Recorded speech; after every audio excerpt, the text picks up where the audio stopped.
بسم الله. السلام عليكم الناس الكل. بالله الفيديو هذا حبيت نعمله للحكومة والرئيس الدولة اللي ما همش حابين يحشموا على ارواحهم. ما همش حابين يحشموا على ارواحهم. عدنا شهيد تونس اللي نترحموا عليه، الله يرحمه ويسامحه ان شاء الله، والله ان شاء الله نحسبوه عند الله شهيد، خونا انور السكرافي. الحكومة في هذا والله كنا نستنوا يا سيدي في وفد وزاري، كنا نستنوا في النواب نتاع تطاوين، كنا نستنوا في رئيس الدولة بيجي يحضر العزاء. كان مات حد في فرنسا ولا في بريطانيا راه رئيس الدولة والوزراء مشوا يهرولوا طول. اما يا سيدي باش يموت لنا واحد في تطاوين ابن تونس ما همش اللي نشفعوا فيهم، ما همش مستعدين باش يجوا ولا باش يعزوا، يحكوا على الميكانيك اللي انحرق، يحكوا على الميكانيك راهو كيفاش انحرق ميكانيك وكيفاش ترى شنو. باه هذا نفوتوه احنا بان بالكاشف للعالم كله، للحكومة حاسبة شعبها خلاص، هي رئيس الدولة.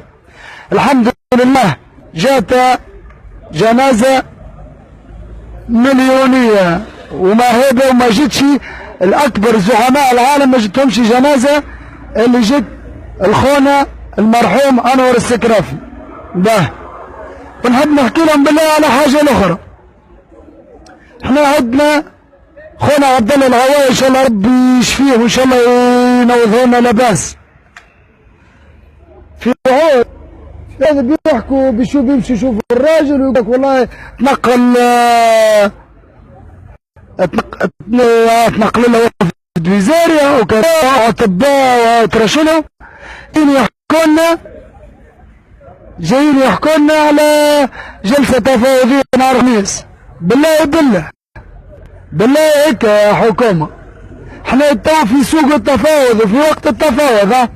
احنا الراجل بين حياة وموت، ان شاء الله ربي يشفيه وان شاء الله ربي ينوض لاباس. والحكومة ما عجبالهاش، كان بهدينا للقدام، معناها يموتوا عباد تعمل في عمليات، عباد راقدة في الريانيماسيون. لا خويا ثم تفاوض، ما عدناش تفاوض معاكم وما نتفاوضوش معاكم. احنا تو لاهيين ان شاء الله ربي ينوض لنا خونا عبد الله لاباس.